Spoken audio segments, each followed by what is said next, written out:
Hello and welcome to Focus on Parliament on Civic Space TV, brought to you by the Center for Constitutional Governance. I am Isaac Kwagala, your host. This week, the M23 insurgents, having renewed hostilities against the Congolese government in 2022, marched into Goma, the capital of the North Kivu province in the DRC. As expected, this development has further contributed to the escalation of the conflict by compounding the already dire humanitarian, political, and military situation in that part of the Congo. On today's edition of Focus on Parliament, we explore the question whether the Parliament can, in the exercise of its oversight mandate, address the M23 problem. I am now joined by a panel of distinguished experts in the areas of governance and history to help us have a sense of this topic. Let me begin with my immediate left is Professor Ndebesa, a distinguished historian and a renowned political commentator. Prof, you are most welcome to the program. Say hello to the viewers. Thank you. Good morning. Good morning to my fellow panelists, and good morning to the viewers. And glad again, once again, to be here and talk about these issues together, so that we can share and see how to take this country forward.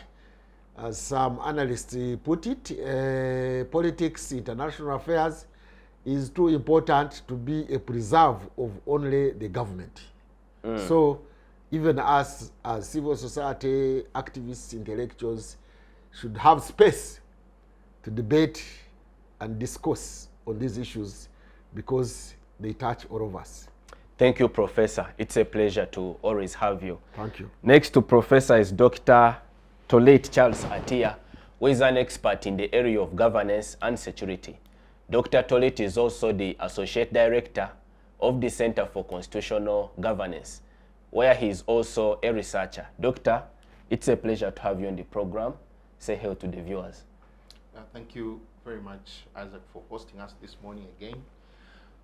Very good morning to the viewers, and particularly this morning we are having this discussion at the heel or the heels of the developments in Congo, which are in every sense very disturbing, because the East Africa and the Horn are really hooked or jacked at the hip. Anything that happens in Kampala potentially has impact in Kinshasa.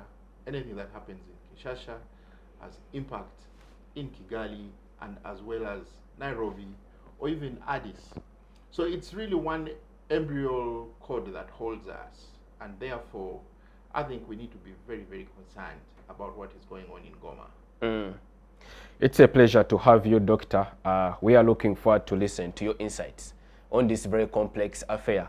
But let me start with Professor, and I will ask him to help us put this matter into historical context. This is a conflict that has raged on for the past 3 decades. I mean the specific question of the M23, because we could trace it to the conclusion of the 1994 genocide, but it is one that has persisted up to the modern contemporary times. What could be underlying this conflict, and what is the phenomenon of the M23, and what is their motivation for participating in this conflict? The last question, what is their motivation? I wish I could know, because I don't think there is anybody who knows, because that issue is shrouded in myth and shrouded in secrecy and a lot of secret and hidden agendas. But to give a broader assessment of the conflict, particularly in North-South Kivu, I saw some commentators in the social media saying that M23 had captured 3/4 of North Kivu. please, North Kivu people should know that North Kivu is not that small enclave. North Kivu is actually twice the size of Rwanda. You don't know exactly how I could compare it. It could be compared to the whole of Western Uganda, all the way from Bunyoro, Toro, Ankora, and Kigezi.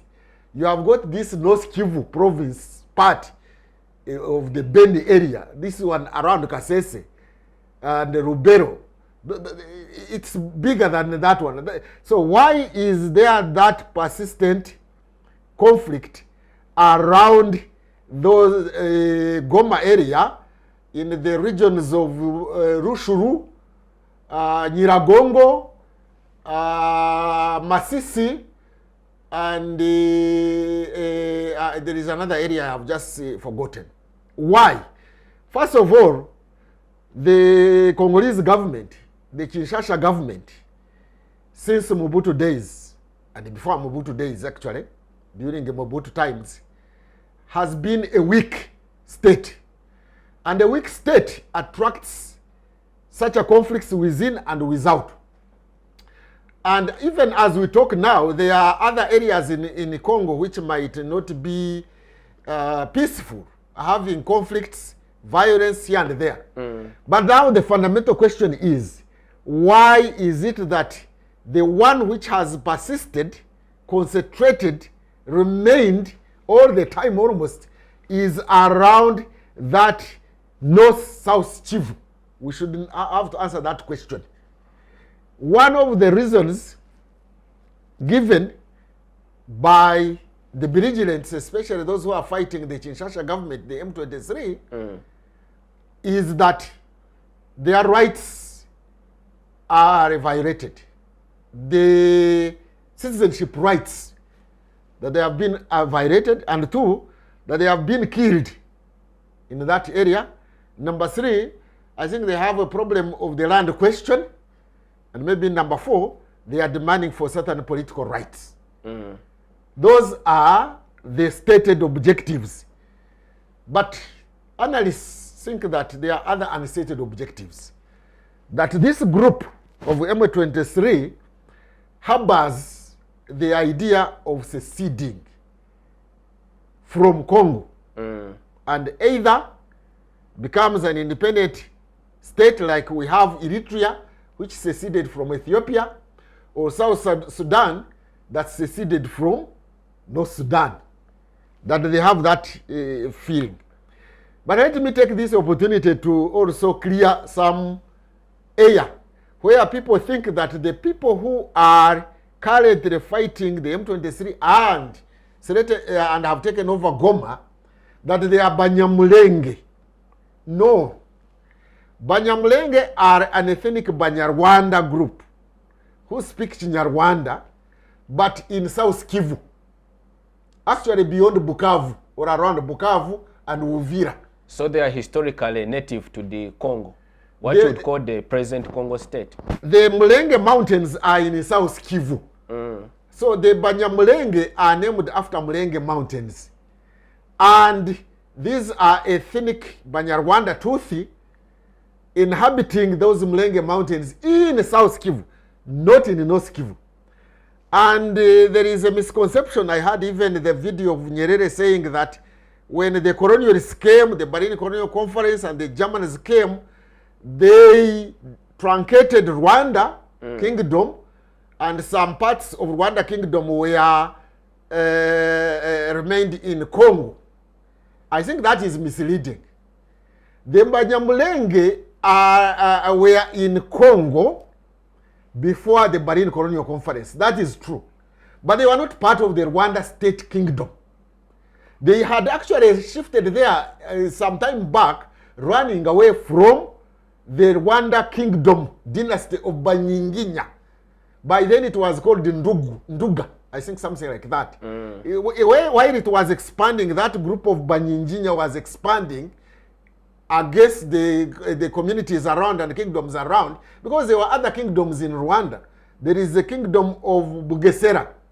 There was a kingdom of Bugesera in Southeast Rwanda, which was now later shared between Burundi and Rwanda. There was a kingdom of Gisaka, which was also around Tanzania area bordering also the Buha in Chigoma. There was the kingdom of Undorwa. There were, by the time the Germans came to, by the way, let me clear this one also, give me this opportunity. There are some Ugandans who think, because the Rwandans speak French, that Rwanda had ever been a French colony. Never. Rwanda was originally a German colony, but after the First World War in 1918, the League of Nations took all those territories formerly under German rule, and it was handed over to the Belgians. Rwanda and Burundi were handed over to the Belgians, and Tanganyika, which had been also German, was handed over to the British. So anyway, the point I'm making is that by the time the Germans took over Rwanda, what is present Rwanda, it is not true that actually Rwanda was controlling a bigger territory, including what is now Bunyamulenge, or what is where the M23 are fighting from. In fact, Rwabugiri, the king of Rwanda, whom the Germans almost found, had been killed by the Bashi people around Lake Kivu. So he was trying to capture and expand his territory. Now, what confuses people, which I should clear, and such a debate should clear, is that we should distinguish between the Rwanda nation and the Rwanda kingdom state. The Rwanda nation is referring to cultural Banyarwanda, who speak Chinyarwanda, customs Chinyarwanda, norms Chinyarwanda, and things like that. Now, the Rwanda nation is bigger, or was bigger, than the Rwanda state of the Nduga group of Nyanza. So even currently, when you hear Banyarwanda, the ethnic Banyarwanda might be the biggest ethnic group in the whole of Africa. Single ethnic group. Really? So being Banyarwanda does not refer to the kingdom of Rwanda. Now, there is a mistake that the Rwanda government now is making by kind of claiming that all ethnic Banyarwanda had been formally consolidated into the kingdom of Rwanda, which is not true. Then there is also a narrative, and it seems a thinking, that the state of Rwanda today, or let me put it the other way around, that all ethnic Banyarwanda, that is those who speak Nyarwanda, wherever they are, is a responsibility of the state of Rwanda to protect. I think that is a mistake. Let ethnic Banyarwanda in Uganda, in Congo, others in Tanzania, or wherever they are, be a responsibility of those countries, not a responsibility of Rwanda. Now, let me quickly come to your question then. So how did this M23 thing emerge? Yes, there was a problem in Rwanda and Congo, in Congo, even before the Rwanda Patriotic Front went there, where Mobutu and later Kabila were discriminating, kind of saying that the ethnic Banyarwanda in Congo, including Banyamulenge in South Kivu, were not Congolese. Now, how did these ethnic Banyarwanda in North Kivu now, I'm not talking about Banyamulenge, go to Rwanda? One, before Berlin Colonial Conference and the boundaries of the Germans, that area where they are operating, the Masisi, Nyiragongo, Rushuri areas, were inhabited by some ethnic Banyarwanda, both Tutsi and Hutu. But they were few. Because that area is also inhabited by other ethnic group in Congo called Bahunde and other groups. In fact, that area, before colonialism, before the Germans came, was called Buhunde land. Bahunde place. So, what transpired is that during the colonial period, the Belgians attracted labor to go and work in Belgian mines in Eastern Democratic Republic of Congo. They shifted there from 1928, a huge number of them, very many, to the extent that they now swamped the original groups, the Bahunde and others. Then in 1959, after the Rwanda revolution, so-called revolution, the civil war, some refugees like those who came to Uganda also went to Congo. After 1994 crisis in Rwanda, other refugees went to Congo. Now, again, there is something I want the audience to know, that some of the M23 fighters actually also fought in RPA war of going to overthrow the government of Habyarimana in Rwanda. When they went to the Virunga Mountains, when they shifted away from the Omutara area, this is the area of Kajitumba, where they first went. After they had been defeated, they retreated and went to Virunga Mountains and Mugahinga. When they went there, some section of Banyarwanda speaking people from Congo, where there is now war, joined RPA and went to overthrow the government of Habyarimana.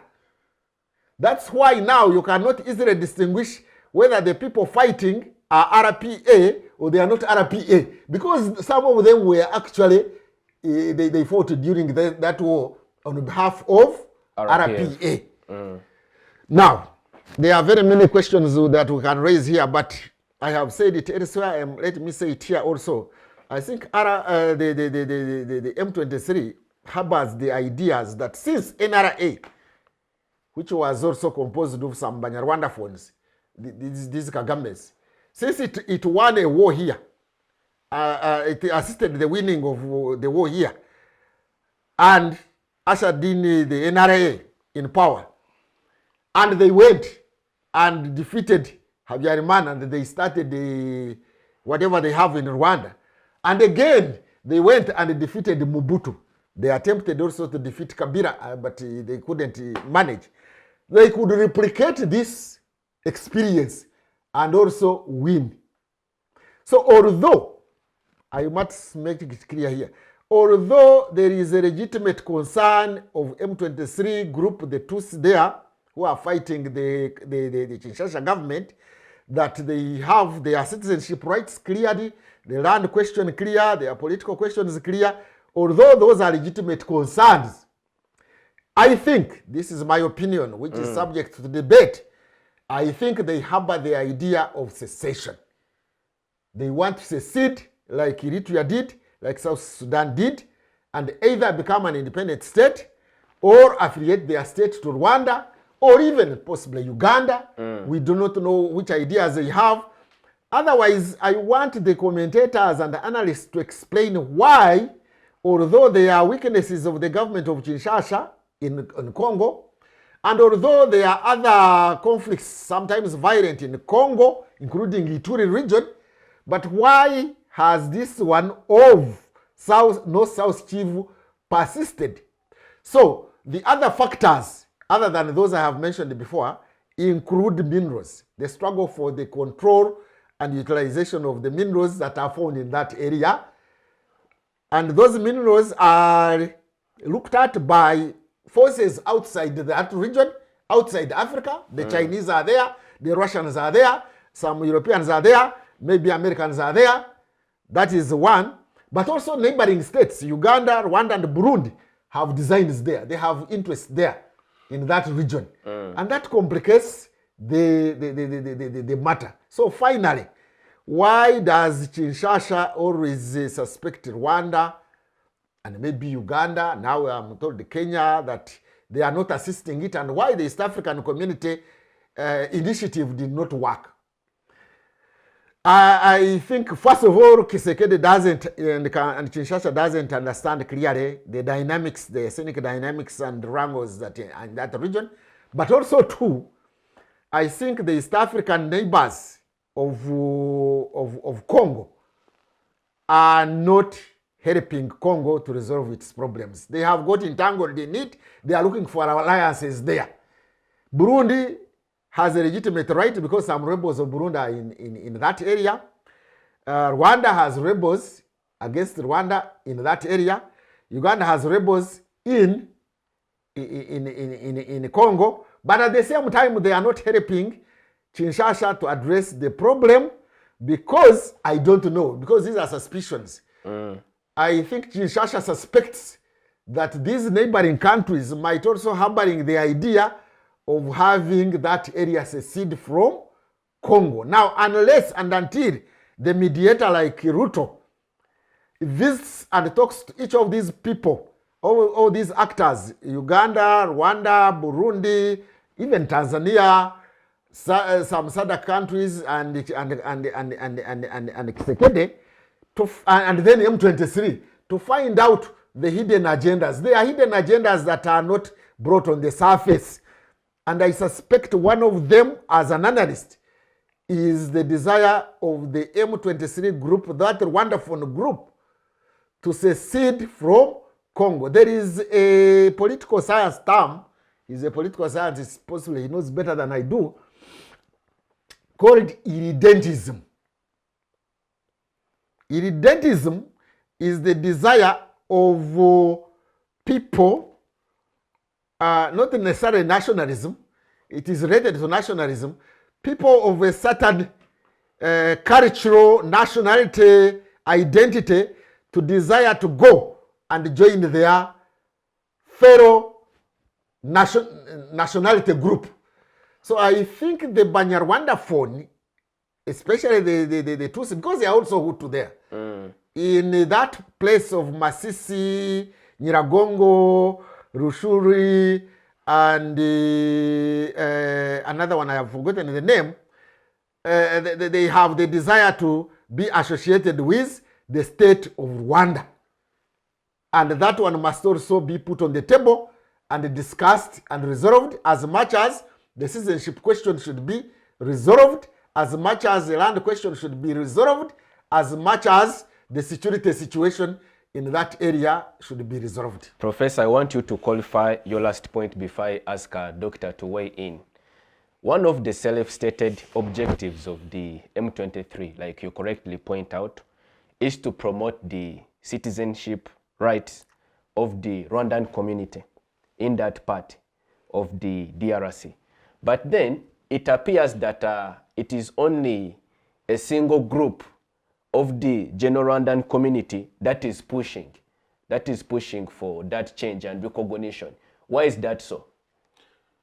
I am not very sure why it is so, but part of it is what I had already said, that some of that community, the Tutsi, in that region, some of them, I'm not saying all of them, participated in RPA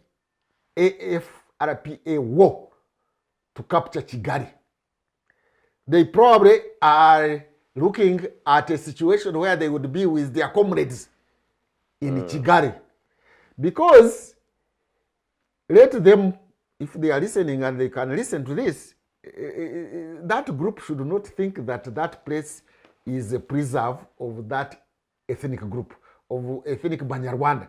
They are entitled to be Congolese because they have been there for a long time. But let them not think that that area belongs only to the ethnic Banyarwanda. As I've told you, they are Bahunde, a little bit north, they are Banande, and Banande are very many.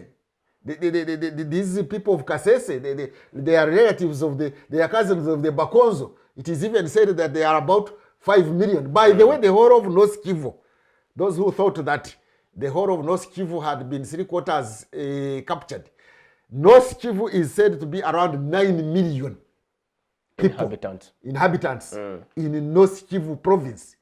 The Banande alone are said to be between 4 and 5 million. And then there are Bahunde, there are the Batembo, there are other groups in that area. So you may find these Banyarwanda phone may not even be more than 1 million.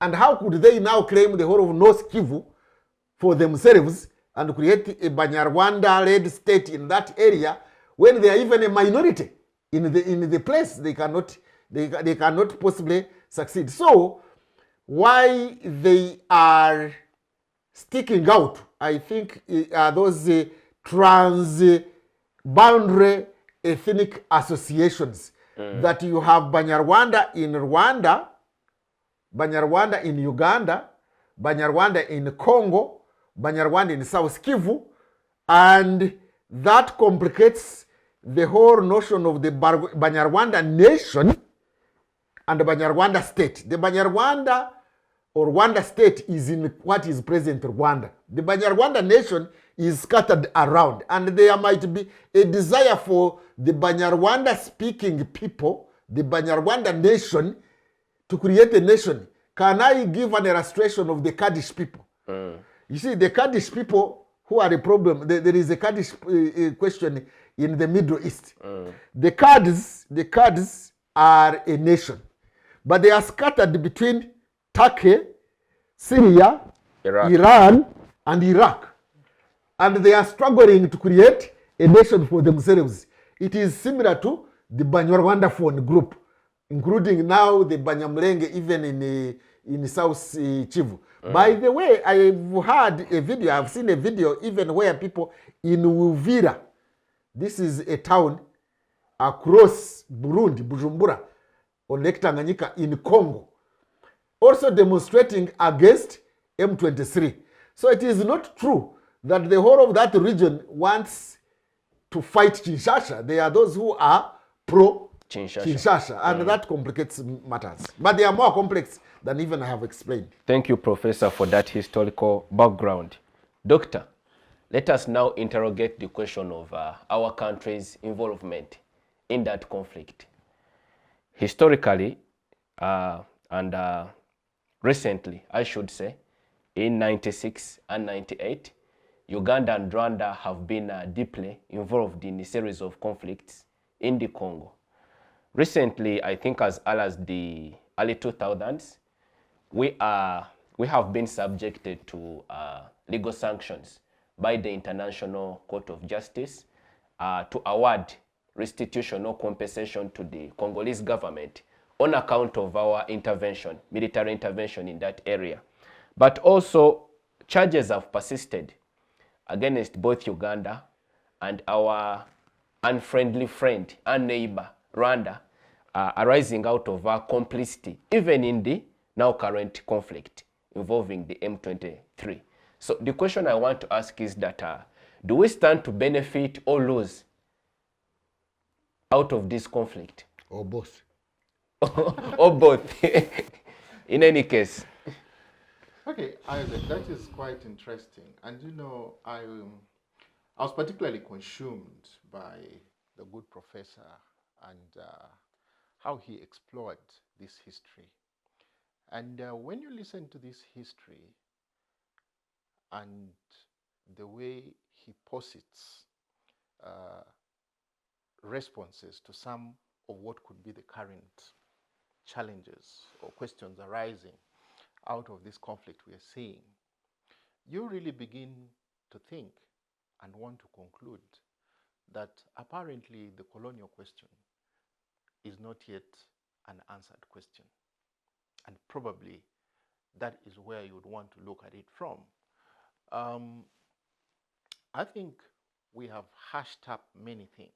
For instance, today we are caught up and grounded in the discourse of, post-colonialism, neo-colonialism, the order of private capital, democracy and deepening democracy.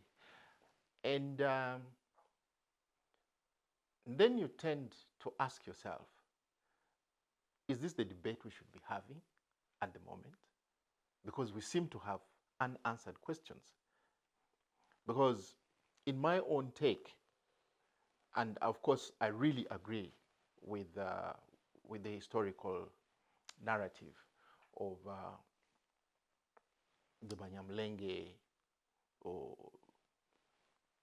vis the Rwandaphone-speaking people, and the confusion around it, and it's only understandable.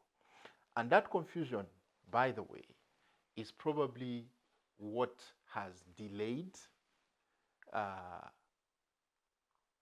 the important responses to the situation we are seeing now.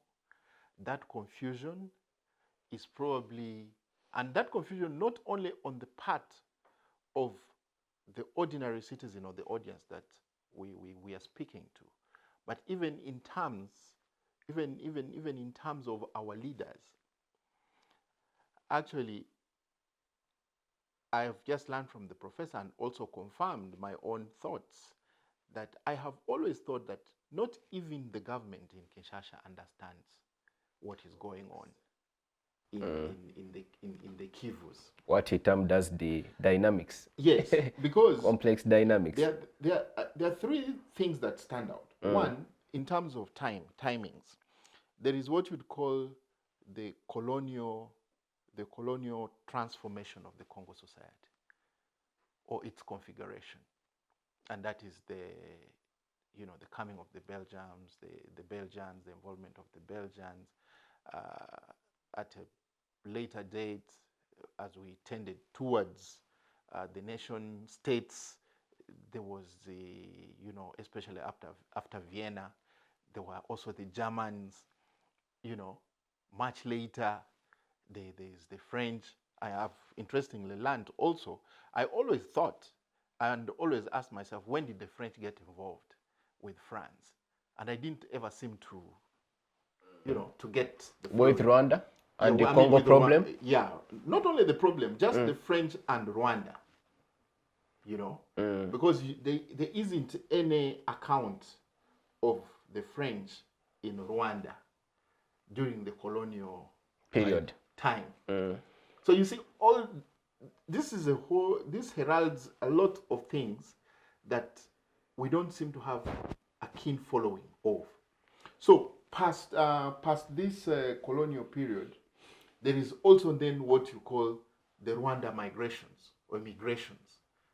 And the Rwanda migrated into Uganda, the Rwanda migrated into Congo, the Rwanda moved to Tanzania, and all at different times, and the timing, the timing in relation to the period in a given nation state gives it its own political, socioeconomic configuration at the time. And then you now come to what you call transitional governments, which also play differently. And you'd like, every time somebody is discussing the Congo, Mobutu is a factor that cannot be left out. Because in this whole Banyamulenge, Tutsi, and now Tutsi, M23, actually, first of all, M23 won, and we need to distinguish the M23 1996 and this M23 could, in terms of syntax, bear the same name, but they're not one and the same outfit. They are overriding. I don't want to say they are different. Do their objectives also differ?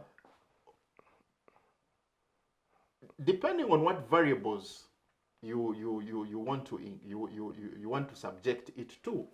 For instance, the M23 1996 with the other associated forces that fought around that time could easily... Actually, Doctor, the 1996 uprising of these Rwandaphones was not led by this group of M23.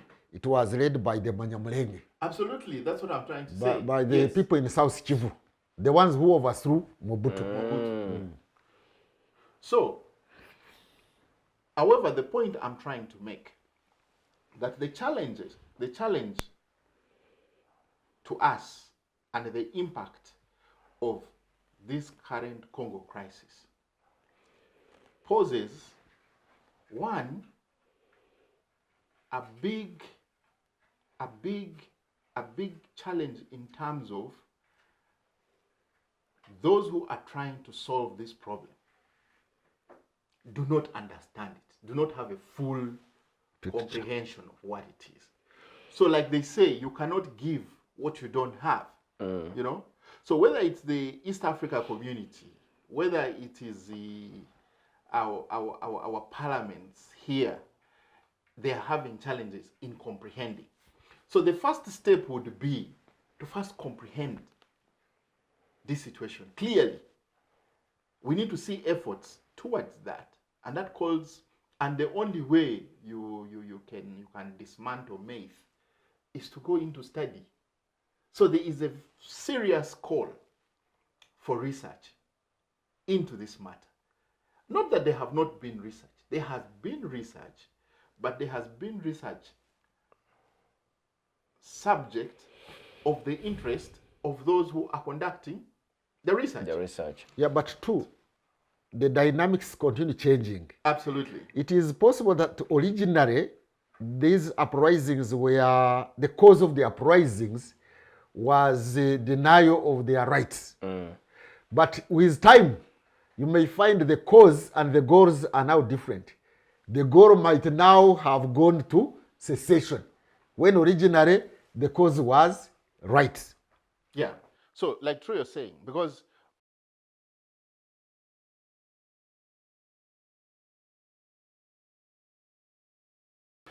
if you hear about the protagonists, when Uganda, for instance, in terms of its foreign policy, has always argued that its involvement in these conflicts in the region, and we have been everywhere. We have been to Sudan, we have been to Rwanda itself. We have been to Rwanda itself, we have been to Congo. We have been our footmark is all over.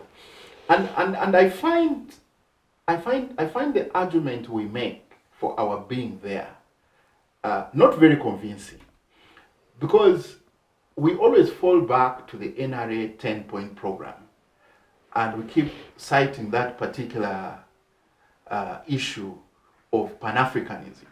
And we are arguing that, you see, we as African brothers, we are not, we got liberated here, quote and unquote, and we are not going to sit and see the other people subjected to suffering, subjected to dictatorships and all this, and that has been our drive. But of course, the conversation remains always incomplete when you subject it to tenets of democracy, which we now claim auspices of action under. We are saying because we are now liberated, we are democratic, and that is why we are acting the way we are doing. Because post-independence, there are now issues of identity, like Professor Ndebesa has pointed out. There are now issues of land, and these are the issues that the M23 has kept raising. But of course, much as they are, we have also had both international law, we've had jurisprudence, we have had the issue of democracy itself, global democracy, citizenship, and how it has been redefined and contours have been put. For instance, look at organizations post-colonialism, like the AU, first of all the UN, then the AU, now we have the East Africa Community. They are assigned with certain key tasks of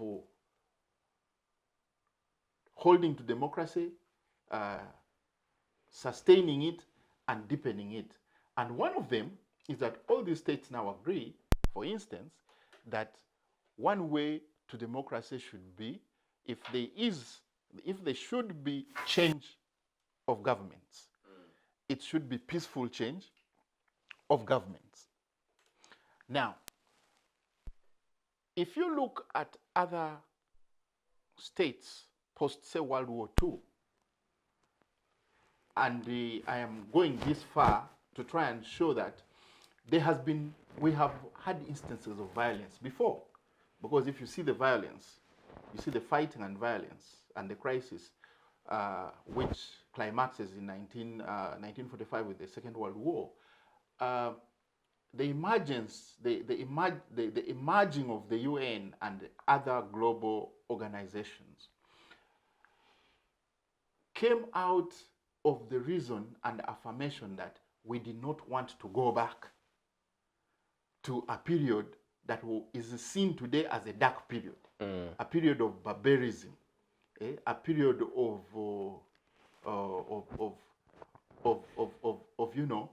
of selfishness. Through these bodies, through the nation state, through practices of democracy, i.e. the elections, it is believed that there is now a global architecture for peace and security that should be able to resolve these questions. So the key question here is that after all this period, almost 50 years going to 60 of post-colonial independence, especially in the African states, as well for Uganda, as well for Congo, as well for Rwanda, why would we still find ourselves in combat? Why should we find ourselves in crisis, in combat that creates, what you'd call almost artificial crisis? As we are speaking, by the way, there are about 60 million Congolese who have been displaced, both in Congo and sought refuge in the neighboring countries. Now, this stresses these countries. Of course, these are human beings who need to enjoy of all the, what would you call them, needs, social needs, livelihoods.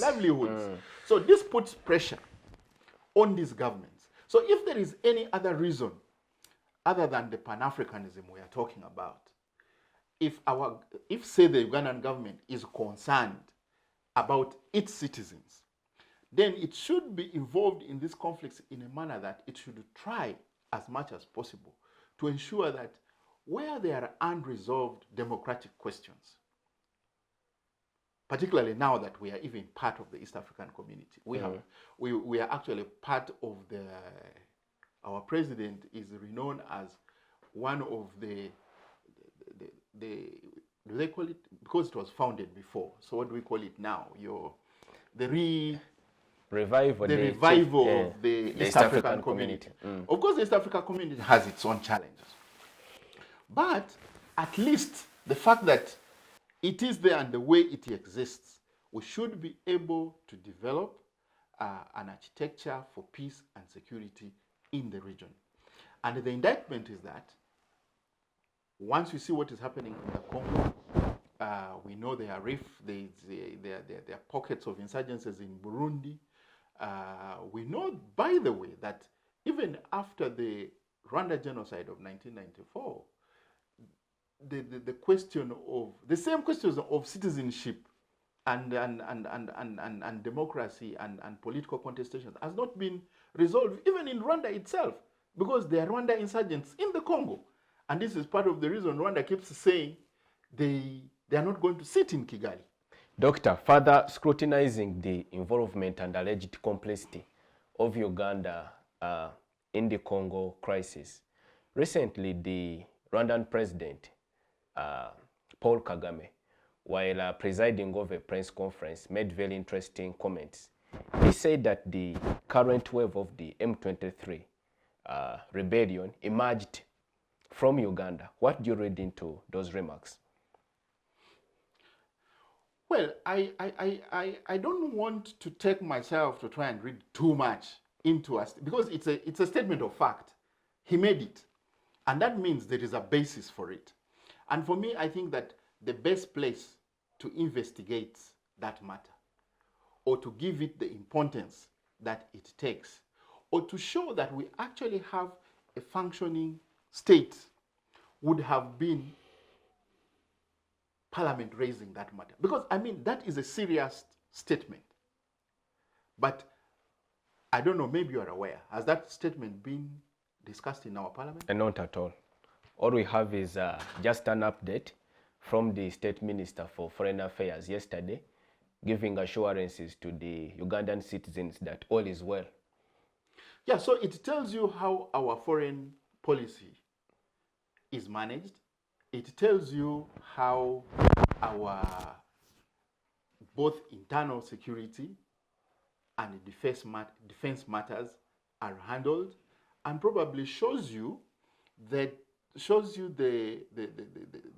hierarchy, the hierarchy in terms of what is serious for the country and what is serious for its leaders. Actually, that leads me to one thing. I want to tell you that this conflict of the M23 is not very unique. The world has experienced this kind of conflict.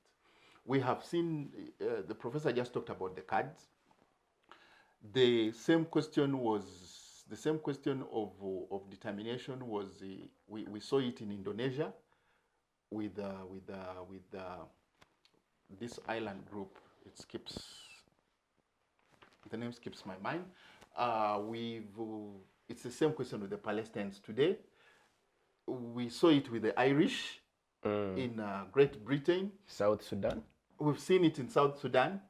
And some of them have been resolved, albeit with little success. Yeah, albeit probably not 100, but there has been an attempt. So it tells us that this Congo question can be resolved with some seriousness. The only challenge we have, Isaac, in this region today, for instance, we had the current chair of the East African Community is His Excellency Ruto of Kenya. We had him call for this extraordinary summit. You saw the response. What it shows you is that apparently we don't seem to have any respectable leaders with impeccable democratic credentials who can actually sit and call for a meeting, a summit. You know, people who can somehow preside. Not actually, the word is not preside, but mediate. Yes, Mediate. not. It's beyond mediation. I mean, these are leaders who have a clout, and I think both in the region and even the world. For instance, this matter is very much an international crisis as well. But if you look around, I don't see Trump. Yes, America still holds its weight and might, but Trump as a person, you know, I don't see him fall in the shoes of, you know, people at that time like, say, Carter, or Roosevelt, you know. Or Reagan. Or Reagan, yeah, in the later years, Reagan, you know, the Bill Clintons, the Tony Blair. I mean, there's just nobody who can sound that that clarion call. And by the way, in terms of timing, it is something very interesting that I seem to observe. I don't know As whether you sum Prof, up, you Doctor. see this, that this current wave of M23, if it was calculated by the people who are backing it, then they have done it at such a time when it is really ripe. And I'm telling you, if that is it, then we still have this problem for a while. Because look at it, America is current with the arrival of Trump is talking of looking inward. So I don't see anybody coming. Britain has its own challenges, including with the EU. People like Macron, who have quoted Rwanda, are in a political crisis themselves internally, and also have a conflict of interest. France right now is teetering over economic issues, and they are keen to have their gas stations in Mozambique run. Kagame has done a very good job in courting the West. Actually, right now, he has a mercenary army in Mozambique protecting the state, protecting French interests and businesses. So I don't see who is Doctor, going to. you have gone very far. The French are interested in our oil here in the Arbatani region. Total now is in the Arbatani region, Yes. and France is more interested in the politics and geopolitics of this region more than any other time. Doctor, thank you for your perspective. Before we go for the break, Professor, let us continue examining the role of Parliament with respect to the Congolese problem or crisis, which has spanned over for now decades and decades.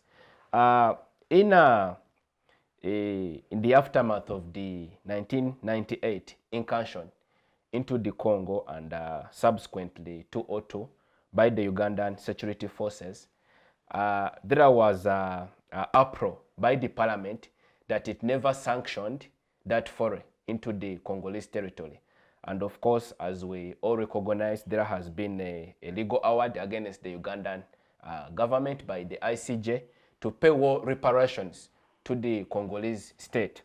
But the question I want to ask is our parliament really a force that can rein in and try to address this conflict? Because yesterday, the State Minister for Foreign Affairs simply gave blanket assurances to the Ugandan citizenry that all is well, despite us witnessing very ugly scenes in Kinshasa, where our embassy was torched by, irate citizens of Congo. So, is Parliament really an institution that can wade into this discussion and try to address it?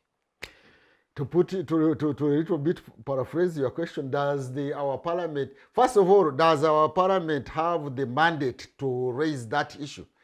My answer is yes, because it touches, the parliament is supposed to be the overseer or to have an oversight function to the executive, which is in charge of the military affairs.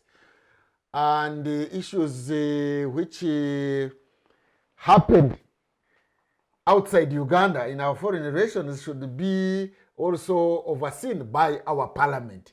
You know, for example, our parliament maybe didn't do its oversight function very well. We are now paying reparations to Congo. That is after got involved in Congo, I think 1997-98. Apparently, Uganda had got involved in Congo affairs together with Rwanda to overthrow Mobutu. And put in place Kabila the father, Kabila Senior.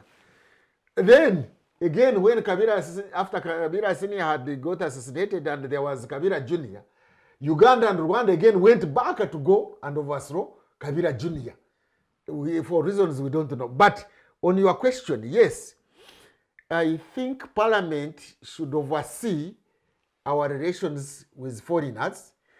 And as my colleague has pointed out, and you, that there was that statement circulating in the media, in the social media, where Kagame alleged that this wave, the current wave of M23, actually came from Uganda. It has a context and a background, because when they were defeated in 2013, I think? Yes.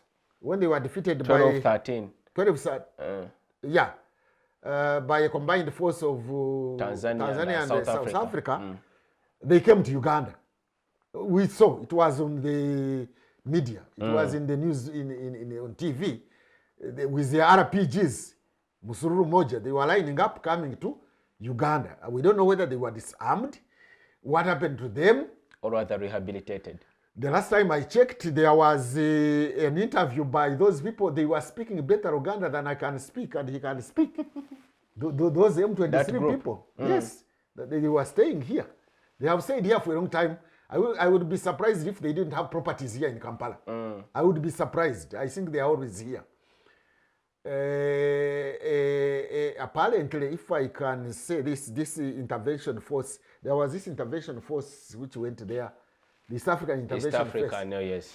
To solve problems, and Kisekedi later said, you go away. Me, I am not even convinced as a person subject to interpretation that there was need for an intervention force in order to stop M23 fighting, to halt fighting so that there would be negotiations. Me, I am not of that view that there was need for an intervention military force. I have a view, which is subject to interpretation, that if President Museveni got his cabinet, his telephone, and rang Sultan Makenga, the commander of M23, they would halt fighting. If President Kagame got his phone, I don't know whether he uses cabinet or he uses whichever phone. satellite. He got his phone and rang Sultan Makenga that please stop where you are so that there is a negotiated settlement. It would take place without having to send troops from Sudan, I don't know, from Burundi, I don't know from where. The war would stop. Because you can see, 1996, they supported the Banyamulenge, that is Uganda and Rwanda, and they overthrew Mobutu. 1997-98, they went to overthrow Kabila. And if Zimbabwe and Angola had not intervened, possibly they would have overthrown Kabila again, the Kabila Junior. So even what is happening there, I think the Rwanda and Uganda and Burundi especially, they have a leverage of not solving the problem, because the problem is not necessarily caused by them as such, but they have a way, I think, of stopping that war so that negotiation settlements could be negotiated. Now, coming with your question, you see, Parliament has no clout, has no legitimacy, and has no powers, has no will to question the government, to question the executive, to oversight the executive. This issue was raised in the Parliament recently about the CDF having made statements that are likely to compromise the foreign relations of Uganda, the foreign security of Uganda, in regard to, I think, statements he tweeted over Sudan. He even tweeted about this Arab M23 twice. Even the one I saw yesterday, I hope it is from him or it is whatever, by saying that we are going to redraw the boundaries, the colonial boundaries. I saw that statement. Yeah. Redrawing means cessation, the one I was talking about. So, and then Kagame making a statement that they came from Uganda, whether the statement was, whether it is true or not. But Parliament should raise that issue, because that is an issue of international concern and regional concern. They would have asked the minister responsible for international relations or regional relations to substantiate about that statement of a fellow head of state. I mean, a head of state making that serious statement, or the CDF making that serious statement. But the last time that we saw on the Twitter, the CDF said that I cannot have audience with those clowns, meaning Parliament, and it ended there. And I saw the members of Parliament now speaking Chinese. Is it the hand? Originally they were strong, and they were talking strong. As CDF must come here and explain himself, and you know how the members of Parliament start on this podium, and and when the CDF said, "You clowns," to the contrary, I will come and arrest you. And they started speaking Chinese. You know what? That's not the issue of Parliament to talk about.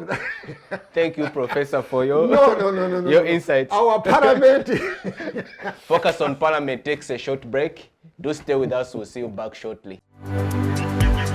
Digital rights are those human rights and legal rights that allow individuals to access, use, create and publish digital media, or to access and use computers, other electronic devices and telecommunication networks. Digital rights include a right to freedom of expression, information and communication through technology, a right to privacy and data protection, a right to credit for personal works, a right to universal and equal digital access, a right to identity, a right to anonymity, a right to be forgotten, and a right for protection of minors, among others. The state's digital rights are frequently violated through various unfair actions, for example, blockage of websites and social networks, theft of credentials, unauthorized use of people's data for personal gain, privacy intrusion, online censorship, arrests and intimidation of online users, internet blockages, and the proliferation of laws and regulations that undermine the potential of technology to drive social, economic, and political development worldwide. It is hence every citizen's responsibility to respect rights of other digital users and to speak out or report to the responsible parties when one's rights are violated. Welcome back. We are glad you are still watching Focus on Parliament on Civic Space TV. I am Isaac Kwagala, your host. In this segment, we continue discussing the question whether the Ugandan Parliament can exercise its oversight function and address the M23 crisis in the Democratic Republic of the Congo.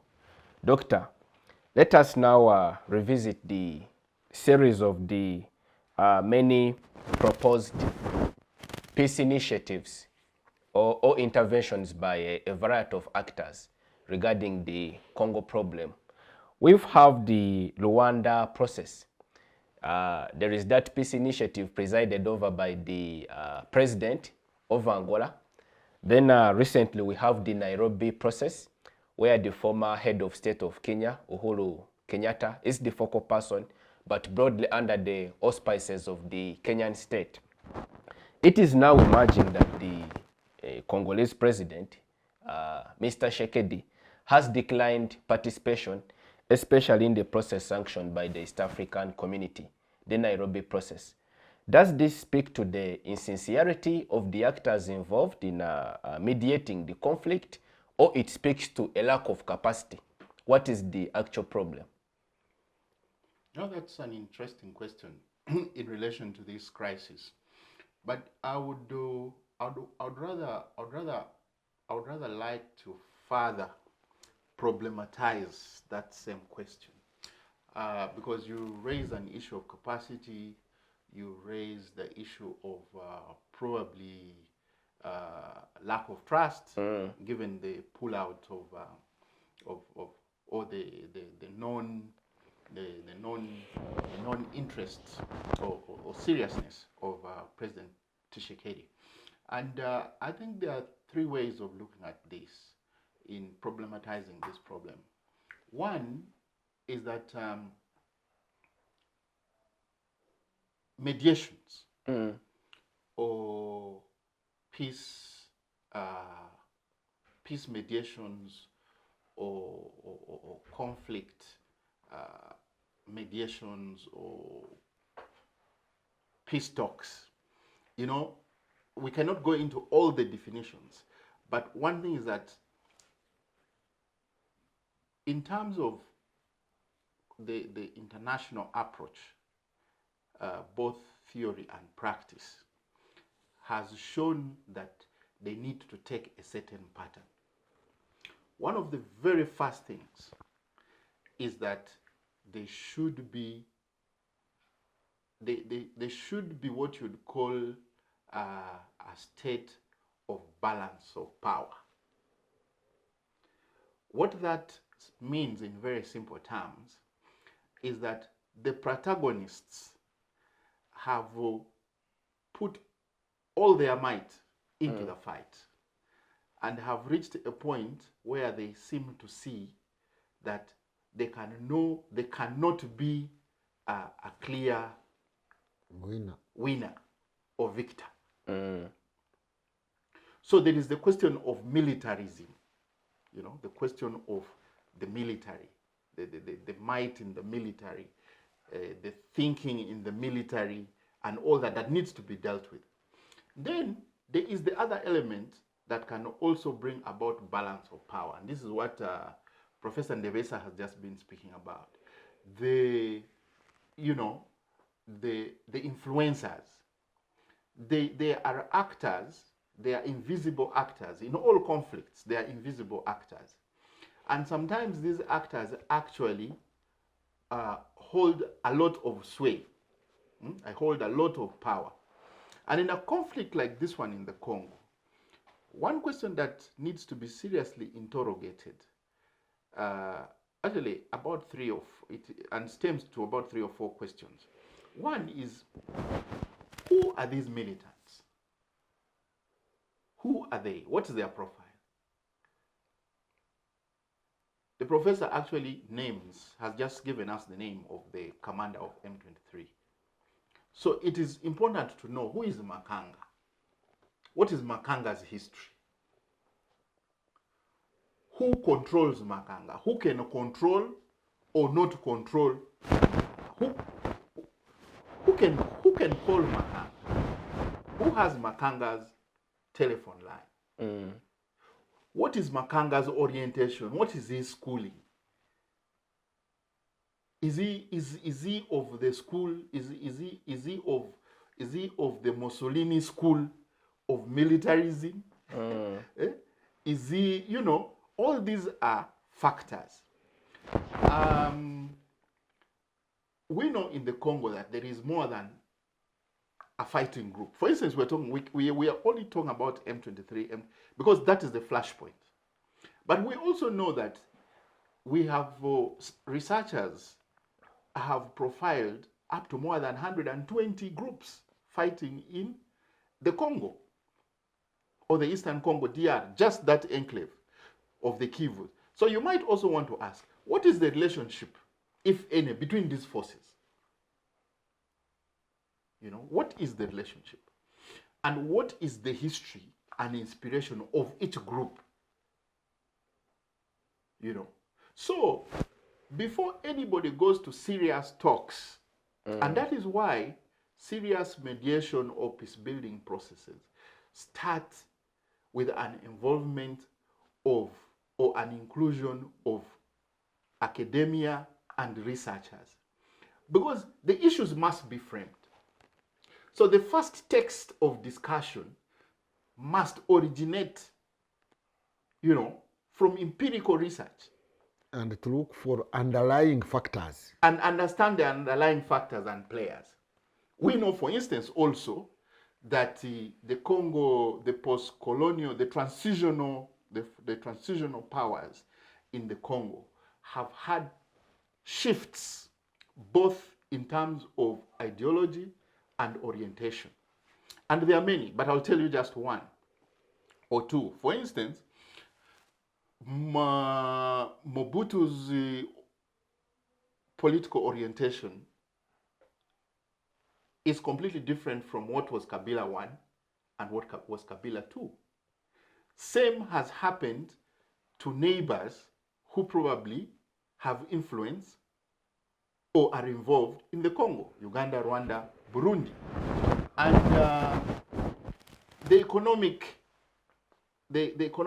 shifting powers. For instance, it's now known, clearly known, that the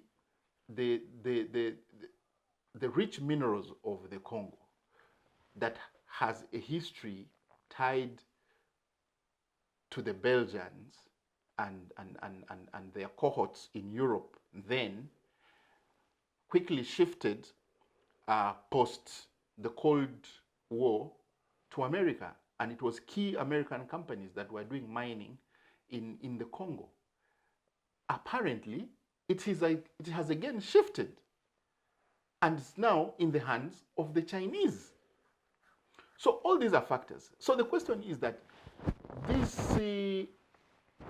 this so-called peace process or mediation in Rwanda, in Nairobi 1, now Nairobi Uhuru, now Nairobi Ruto. Then there is Rwanda. There's Rwanda. How much understanding, how much backgrounding do they have of these issues we're talking about? You know, and then let alone the contemporary issues, because you see, the various militias we're talking about, including the M23, are also shifting both in sense, space, and time. Anybody who lives in the Kivus, particularly Goma, Shiru, and all these other places, will tell you that one of the issues there is what pertinent is the question of violence. And this violence sometimes has actually been politicized and sometimes weaponized. How have they done this? The socio-economic issues of the day sometimes have come to play. There are businesses, in business, there are now rival business people who have sponsored Mariband groups and sponsored violence to even acquire and maintain trade routes, you know. So there's such a complexity to And this thing. controlling airports. And yes, and controlling mines. And you know, so there is both the undersurface, you know, there is the surface, and then there are the external factors. So for any mediator to be worthy of trust, it needs to come clean of all these factors. You need it to look neutral. So the big question I would like to pose to you, just as you've asked, maybe in retrospect, or as a rhetoric question, do you see anybody in that region giving you that kind of figure? You know, I've just seen the other day Kagame is accusing, actually criticizing both processes. And one of his biggest question was, and for me, I think he's dealing with the question of ego, because even the players themselves, Kagame, Tshisekedi, who are they?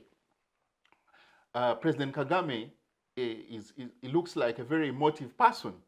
You know, he cuts that figure, because I had him grumbling over the fact that, you see, Uhuru Kenyatta started this process and he was now looking more important than what would be the outcomes of this process. The old man from Rwanda, he was also saying he's so, I forget the word he used, but he meant to say, you know, he's like, I think he intended to say he's totalitarian.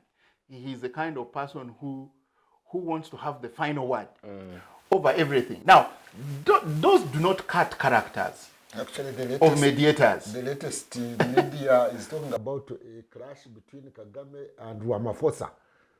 Yes, now there is now you see, actually Kagame has dared Ramaphosa, because I think Ramaphosa tried to issue threats. So he's like, okay,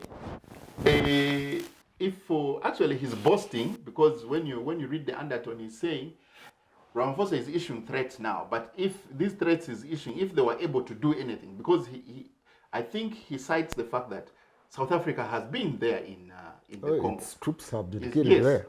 So if there was such a force to reckon with, I think this is what he intends to say. They should have stopped what we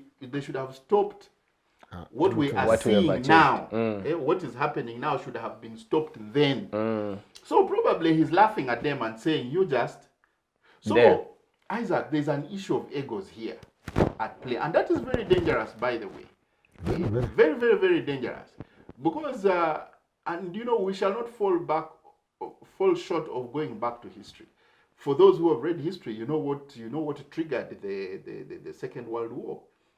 Yes, there were underlying issues and all that, but the actual trigger was such an issue, so flimsy, you know, if you remember, you know, this whole tales around the prince and all that and all. Egos need to be tamed, and I think that is why, like Professor said, there are matters that are too serious to be left to government alone. Doctor, what do you foresee? Because we now have two likely possibilities. Either there is a total, complete military victory by one of the parties in the conflict, or we have... With which goal, by the way? That is questionable, because we may not know. M23 can take over North Kivu, but what is the goal? Or, on the alternative, we have a negotiated political settlement. What is your assessment? I want to concentrate on more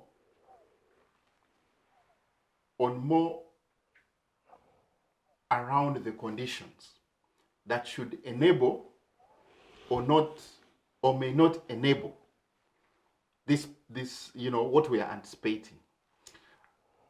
And I will divide them into two. One, it is possible to have a negotiated settlement.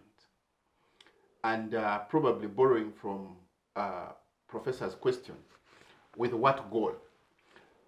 Professor has tried to build an hypothesis here. He said maybe, just maybe, there is an emerging euphoria amongst the Rwandaphone people. To see, you see, by the way, sometimes states inspire each other. And even in the study of conflict, we also know that conflicts have the ability to inspire other conflicts. You know, we even saw it in with the revolutions in Europe. Spillover effect. Yeah. You know, so there could be this burning desire of and beyond nationalism now, because the issue of nationalism, the question of nationalism, were determined post-colonial time. So maybe the Rwandaphone people seeking inspiration from the state of Rwanda, particularly the M23, probably want to carve out an area for themselves. Probably not. Probably they actually want to push up to Kinshasa. But like we have observed, they are a minority group, and there are a lot of limiting factors for them. Sure. To probably march to Kinshasa and entrench, capture and entrench themselves. Because remember, by the way, the election after the crisis of 1997-1998, there was a comprehensive peace process in the Congo, DR, in 2002, which actually saw the election of 2006 that was globally fairly accepted as a successful election. The circumstances. Under the circumstances. But unique as they were. Yeah, but not very far from that time, we have fallen back almost to the same state. And let me just say it here, that you see, you asked the issue of mediation and all that. Mediation, by the way, it could come as the first process, and then the other processes of peace building follow. Or the other processes can actually start. You could start with what you call cessation of hostilities, like now, and this would be the desire. With the humanitarian crisis, it is important that we try to see as much as possible that the guns go silent, and then we try to start framing these issues. If they are political questions, they should be framed and discussions around them begin. If they are questions other than political, we also begin to understand them. But the point I'm trying to make is that what undid the peace process, the comprehensive peace process, and remember it brought, because under that peace accord, for the first time, the government of Kinshasa after 2006 had, I think, 5 vice presidents, either 5 or 7, okay? For it to be an all-embracing. Like in South Sudan. Yes, and then, you know, the vice presidents who were heads of different political shades. Former warlords. Yes, started falling off. And remember, this M23 that we're talking about now was not a big protagonist in that process. Because the political wing, because this is a political question in instance, but where is the political wing of this M23? You know? So the guns could even go silent. And now there is need to engage. But where are they? I don't want to say it's not there. Wherever they are, I think they should start dusting their books. They're also not united. There was for engagement. I think there was Pastor somebody who was leading the political wing, and then he fought with Mekanga. Yeah, so you see. So the point is that there were opportunities that were lost in between, because there was and also even the international world is to blame for this, because we are dealing with a question, and this is what the rest of the world needs to know. Sometimes I don't like the framing of Africa looking like, you know, some kind of basket case, because we have found ourselves where we are with the involvement of the international community that now sits at a vantage point in their armed chairs, whether in the World Bank and IMF and, you know, New York, or London and begin to label us names. Because this whole thing has a history, you know, just like the M23 have a history within the colonial process or influence in the growth of our societies. So what happens after that after that comprehensive peace settlement, the protagonists agreed on a number of things. And some of them are basically structural. One was that there were a number of fighting groups, and these were young men. There was need to start a massive demobilization process. And some monies were committed to it, and it even started. The only unfortunate bit that I cannot hide away from is that the Congo DR government itself, in terms of being a weak government, actually botched up the process, because some of the monies which were meant for that demobilization process were actually squandered or stolen by government officials. So there were people dumped, these young men, including M23, they were dumped in a camp, and almost for 2-3 years, you know, nothing going. So they started finding their way. Then after demobilization, it starts with disarmament. So there should have been disarmament, then demobilization. So this and then reintegration, which includes livelihood. Now these processes really didn't ever take place. So any serious But can I come in here? Yes. I have a suspicion. I'm saying it's a suspicion. Do you think even if those processes, the 3 processes we have talked about, were accomplished, the question would have been resolved? My suspicion, it would not. Why? I have read analysts saying that actually when it came to redeploying them, integrating them into the Congolese army and deploying them, they put up another demand that they should be deployed in North Kivu. Not outside. Specifically. Not beyond North Kivu. Meaning, they want to remain in that territory as their stronghold. For some goals that I think they do not put on table on the surface. So the demands, what complicates this war and conflict is that some of the demands are not very clear. They are not clear demands by the rebel forces. Because why would they say, deploy us only in our stronghold? In our stronghold. So that you do what? You maintain your bases? Yes, doctors, you sum up. So as I summarize, so I think from what Professor raises, it just tells you the complexity of this matter. And as it were, you cannot have easy answers, you know, for complex questions. And I think one of the biggest challenges we are going into, especially from, you know, stalwarts in the region, like the Uganda government, the Rwanda government, the Kenya government, you know, we have been conflated to both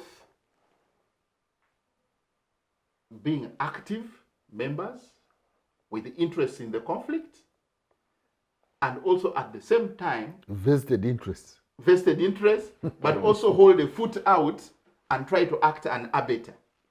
But of course, in principle, we have an obligation. We really have an obligation as Pan-Africanists. And also as neighbors, for good neighborliness. So for me, in conclusion, my concern is that if we are to solve this problem, and which we must, then our leaders need to come clean. One, our parliament, which is the only center we have to have serious discourse over these matters, should come up to speed. And do what? And give this issue, give it give it the impetus and give it the profile that it deserves. By the way, we are discussing this matter. You are promised to be arrested. We are we are discussing this matter like we are discussing some backdoor. No, it's a serious matter. It involves This lives. is a war. It involves Eh? lives. It involves lives. It involves Property destruction. It involves money. Eh? We are committing money to the refugee budget. We have lost the market of Uganda Airlines. Even the pacification of the other eastern side of Congo. Yes, and so all these things. But and just on coming clean, I think we have had accusations labeled against us. To say we are involved means that we have our army in the Congo. The serious question is, do we have our army in the Congo? Can somebody answer that? No, we are officially in Ituri. And even by then, North Kivu, I think part of this Operation Shuja is in North Kivu, I think. Yeah, but they are saying we are there. Predominantly in Ituri. The official yeah, thing but is it's there. predominantly in Ituri. Is it Rubero area? They are there. But the mission that we are there for is far different from what we are being accused of. So I think Parliament needs to come, this matter needs to be brought on the floor of Parliament and discussed. Because Ugandans deserve to know. Because this is our money. And we need to know why it's being spent. Thank you, Doctor, for your perspective. Professor, you are a historian. The question of the African Union as a continental body that pretends And should silence guns. over, the peace initiatives or the promotion of peace, for that matter, and cohesion of the peoples on the continent. Isn't this a strong indictment on their lack of capacity to intervene and resolve the Congo question, which has persisted for decades? What is the weak link? Before that, you had hinted on, as a historian, I want to say that actually the politics of history is partly responsible for that incessant conflict in that region. People are interpreting history differently.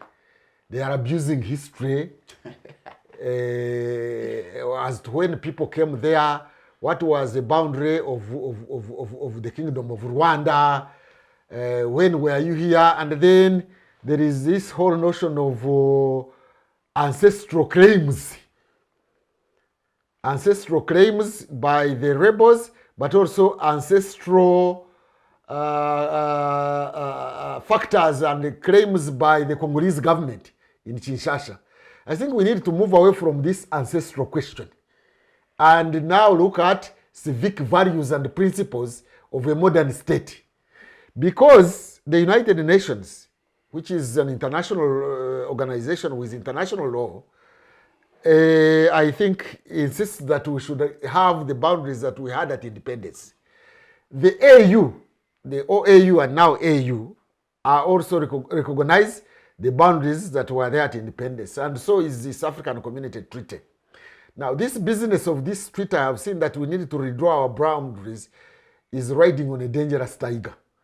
Because if we were to redraw our boundaries, let's even talk about international boundaries, it would set a precedent even redrawing internal boundaries. Where is the boundary of Uganda? Where is the boundary of Ankole? Where is the boundary of this? No, I think we shouldn't go to those ones. Let's stick to civic principles, human rights issues, participation issues, accountability issues, and the like. Now back to AU. You know, AU is like UN. UN also has failed to bring international peace. AU has got a slogan or slogans. One, African solutions for what is that? African problems. African solutions, African problems. Then there is silencing the guns. So which are the ones which are not African problems? Is Congo a foreign problem? Climate change, is it an African problem? Then there is the whole question of silencing guns, which is their mission, that we should have silenced guns by a certain period in Africa. So you see the goals, the missions are very clear for the AU. But then, as I said, the spirit is willing, but the body is weak. Now, when it comes to actualizing their missions, they are weak. The AU, I think after putting up even the commission, was supposed to have an African standby force also, something like that. They have mooted it. A force to do that. Something like you would equate to kind of NATO. You see, in NATO, when it comes to talking where nuclear weapons are not involved, they come in. Because the AU could come in and maybe bring neutral forces. I think AU could even do better than East African Community and SADC. Because East African Community and SADC have now got entangled into the issue of Congo at a subjective level. Maybe for you, you have interest in the minerals, you have interest in ethnic, trans-ethnic groups that are in the other place. Like if you take the case of Burundi, they are ethnic Barundi in Congo. They are ethnic Banyarwanda in Congo. There are some ethnic groups in Uganda which are also in Congo. I mean, the other, they are ruled, the Rugubara, but the other day, the Bahema, actually the late Kazin almost complicated issues in Ituri when he started appointing a governor there of the Bahema because he was a Musongora, and the Basongora have some ethnic cultural links with the Bahema, and he had complicated the question of the Lendu versus the Hema. You know, so those trans-ethnic boundaries and the nationalities can complicate issues. So AU, since is bigger, can bring in a bigger picture, but they are quiet. You know, they are not acting. I don't know what they are waiting for.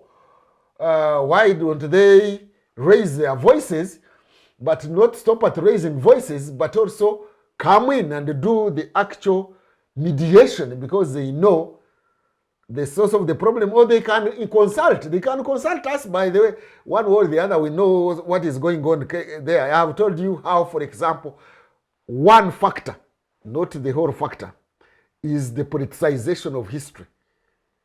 History has been politicized, and you'll never know who is who. Greater Rwanda, I don't know. Then Congo says, no, you people were not here. So what? Even if they were not here from time immemorial, who was here? Who was where? By that time of Berlin Colonial Conference. And they could be resolved. So you are right to raise that question of AU. And instead of actually Sekedi going to UN first and all that, and going for mercenaries in Romania, let him involve the AU. AU maybe could raise issues and mediate. In fact, last time when that problem had become complicated, Uganda was fighting there. Actually, it became the African War. Almost it was called the Third World War. It was got involved. I think Africans came in to resolve some of these issues. The Burundi question was resolved by the Africans. But as he pointed out, people with clout. There was originally Mandela to solve the problem of... I think there was originally Nyerere, had clout, and they knew he was neutral. And then there was Mandela with the clout and somehow neutral.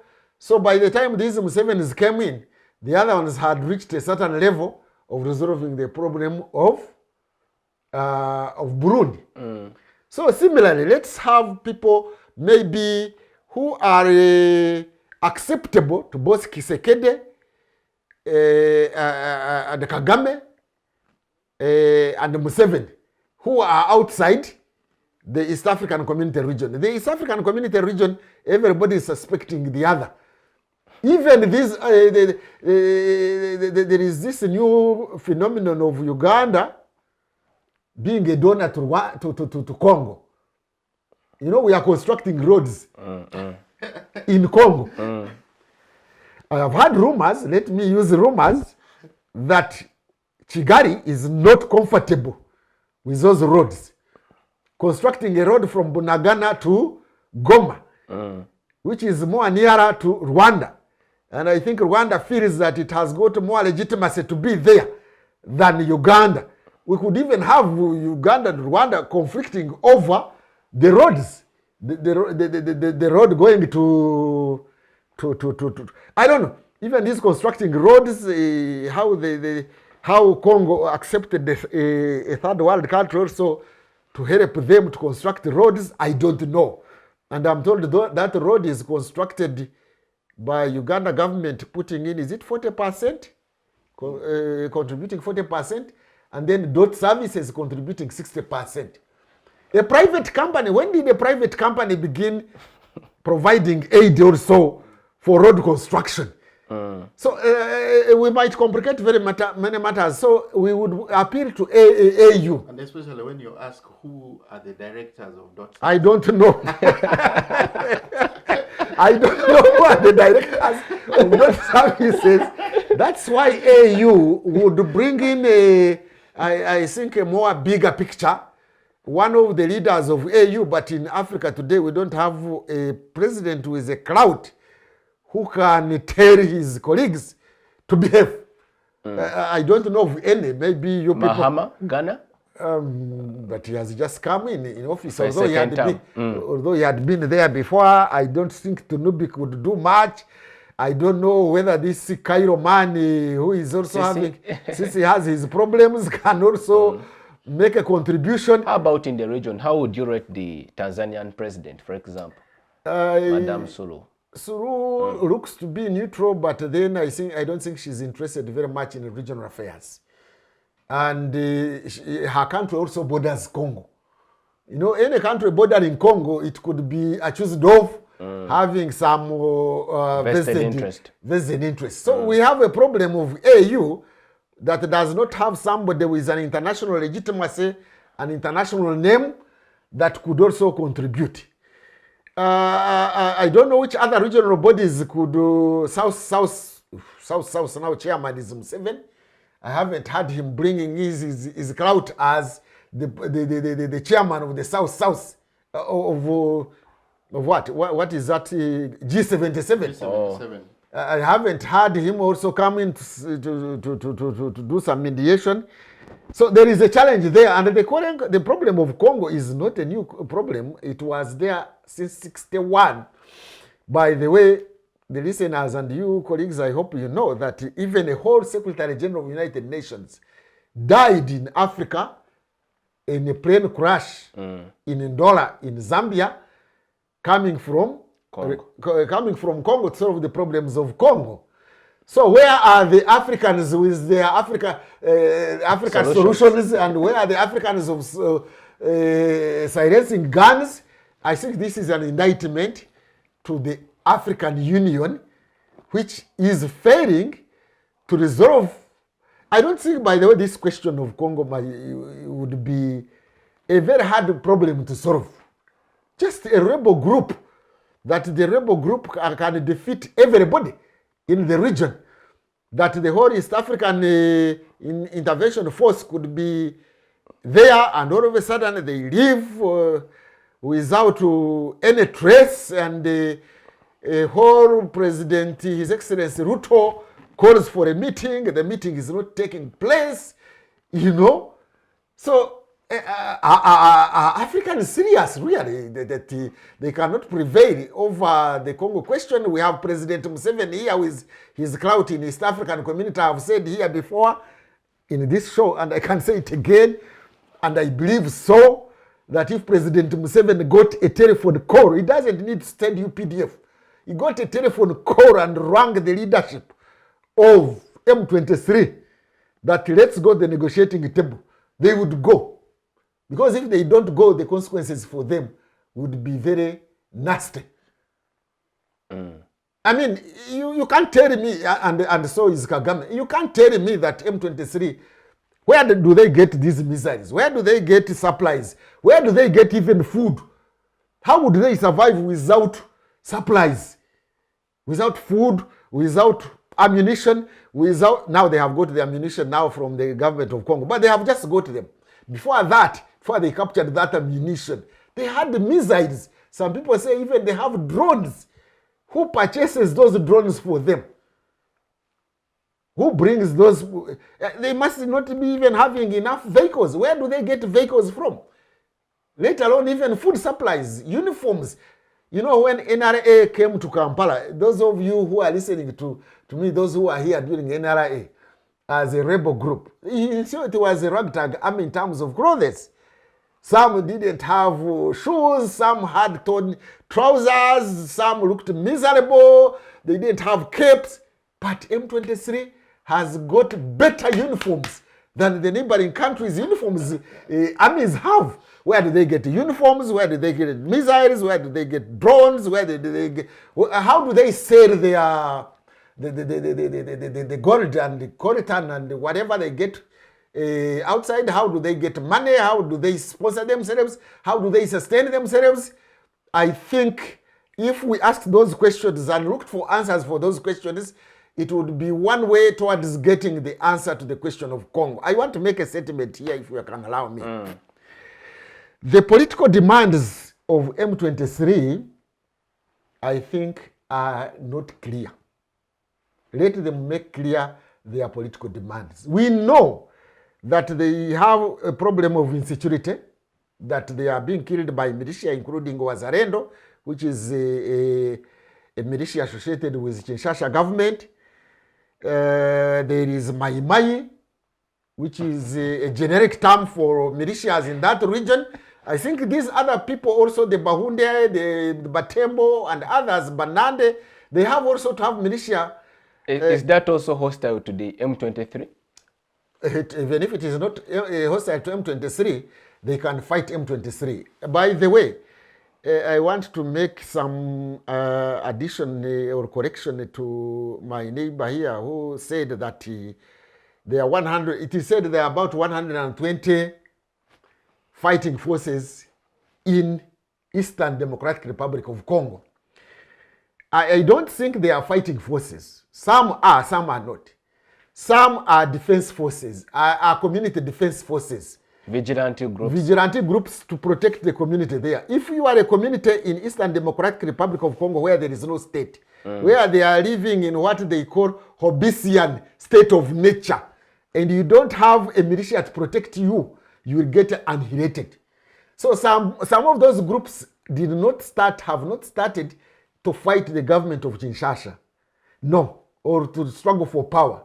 They have started to protect themselves from any attack by another group, because the state of Congo is Hobbesian. It is like the Hobbesian state of nature.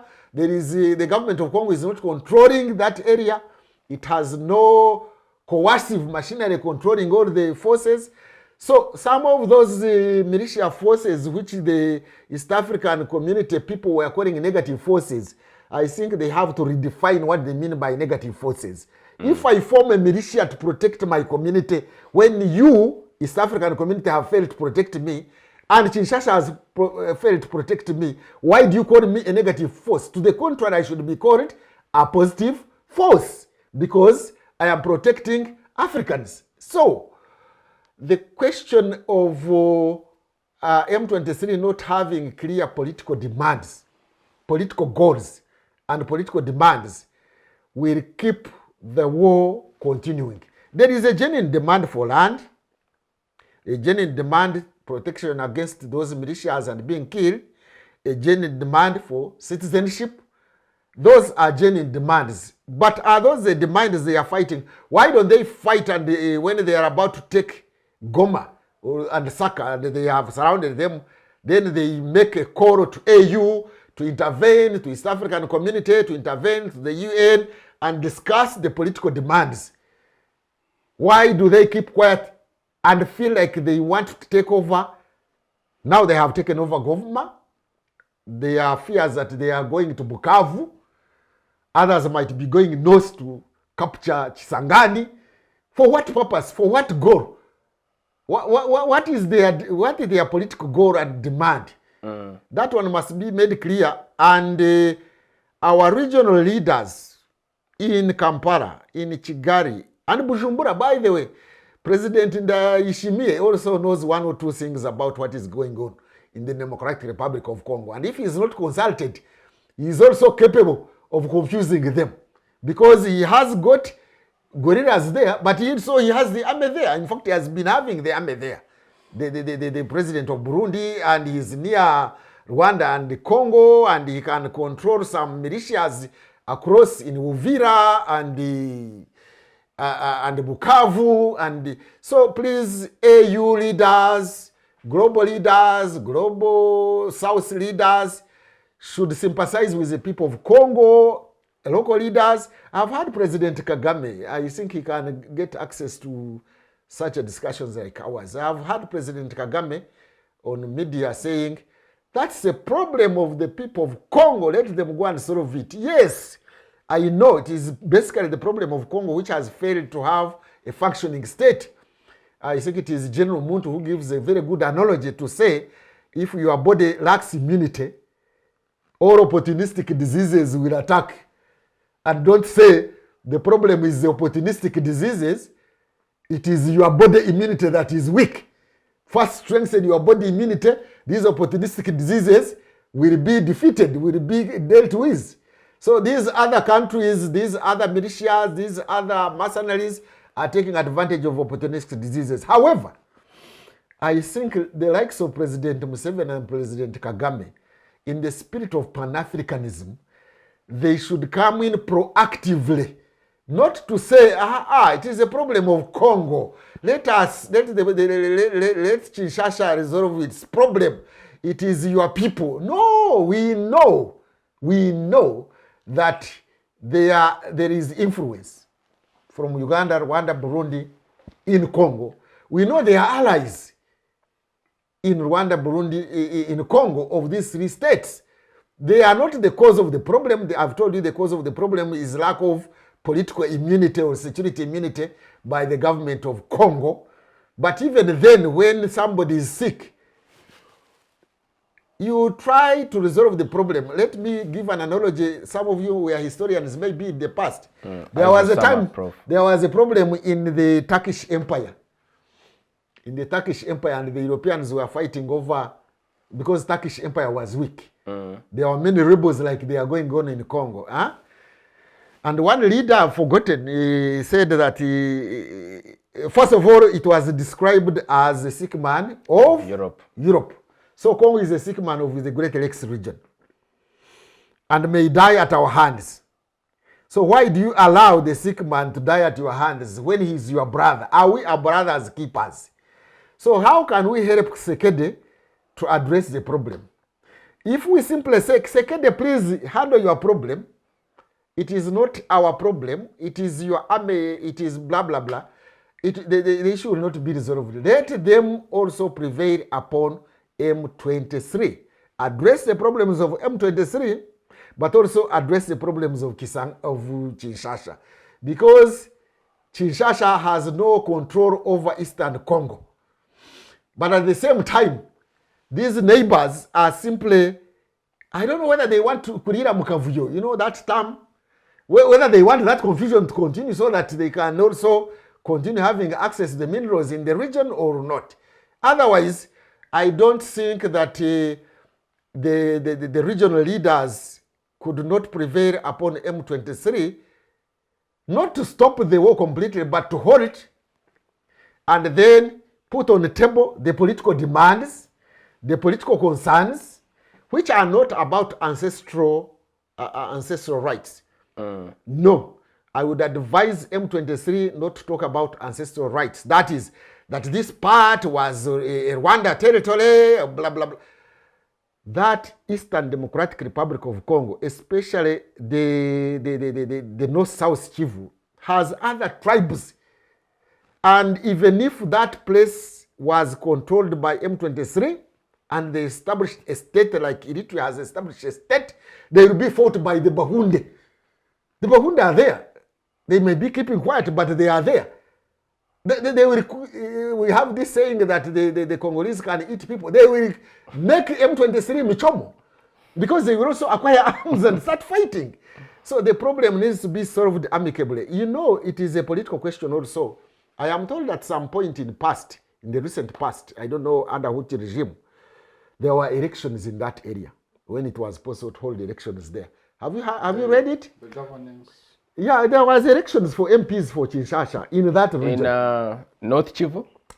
Even in that region, which is Masisi, Nyiragongo, I've continued to forget the other one. There is another one, another territory. Yeah, there were elections among those communities, and there were 16 constituencies. The Banyarwanda one won 14.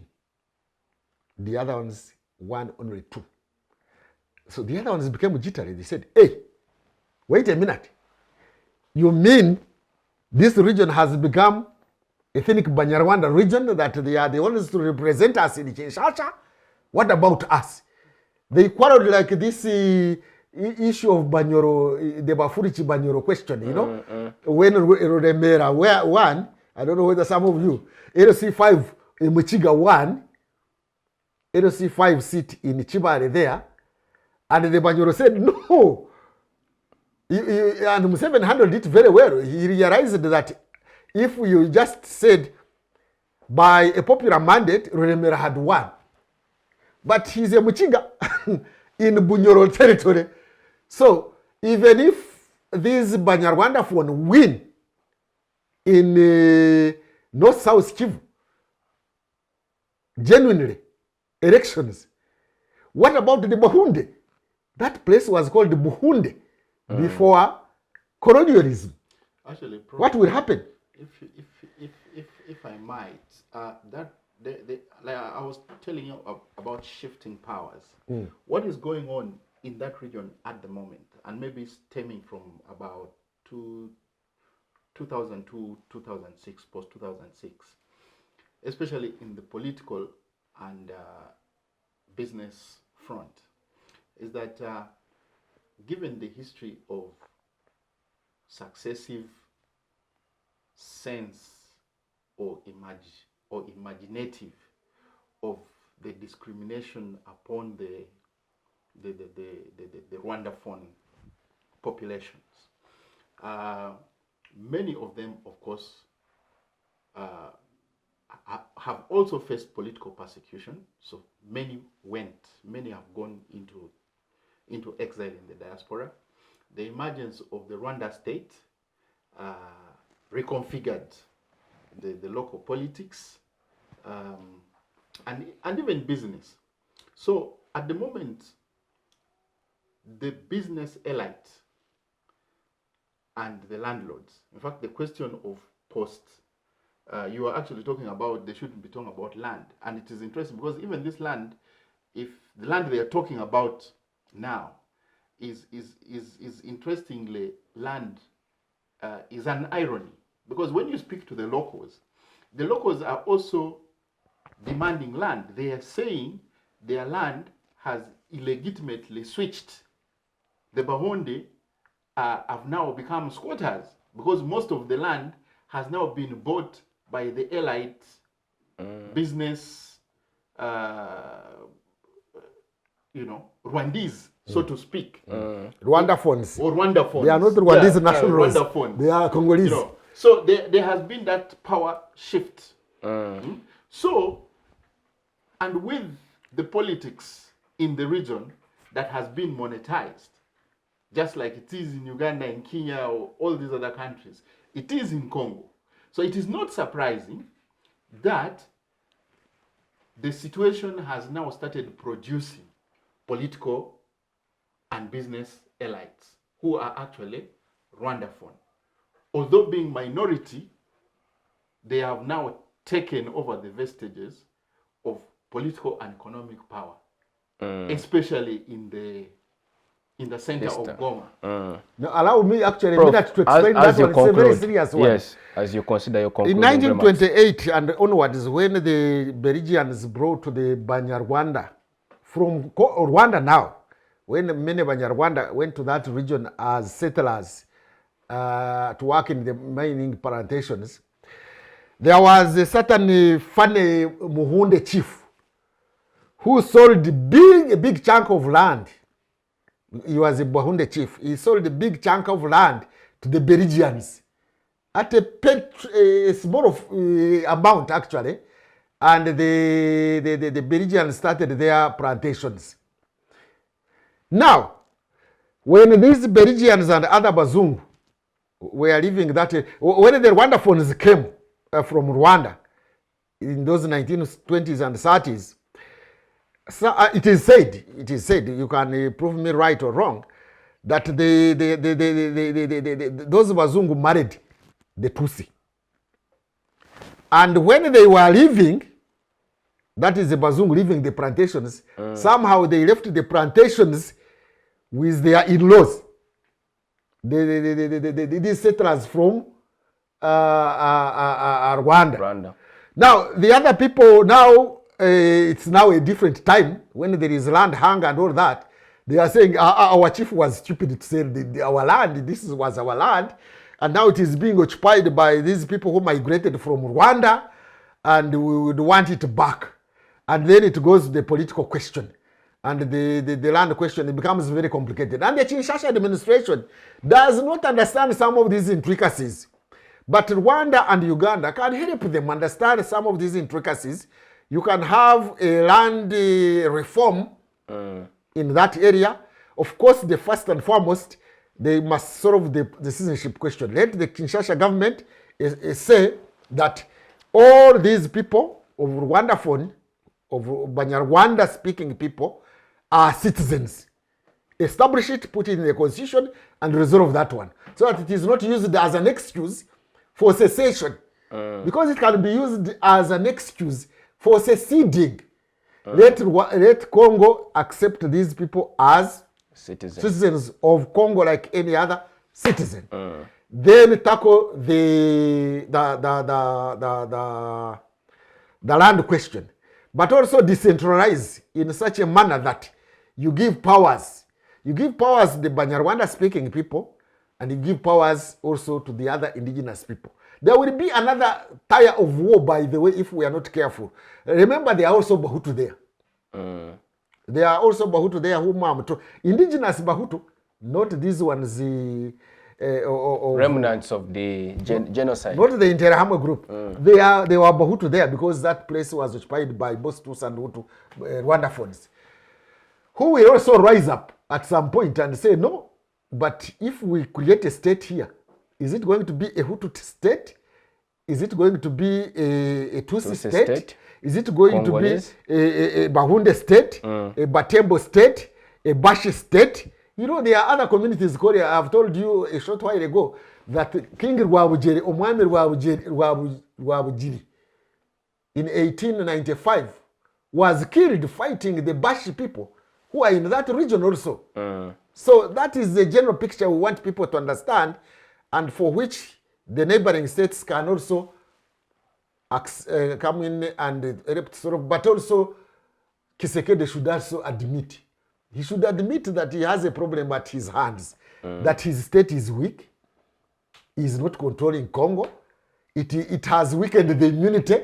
I mean, if your body is lacking immunity, opportunistic bacteria and viruses will come and attack you. Thank you, Prof, for your perspective. Doctor, your closing remarks on the program. Yeah, my closing remarks are that this matter needs serious attention, needs attention from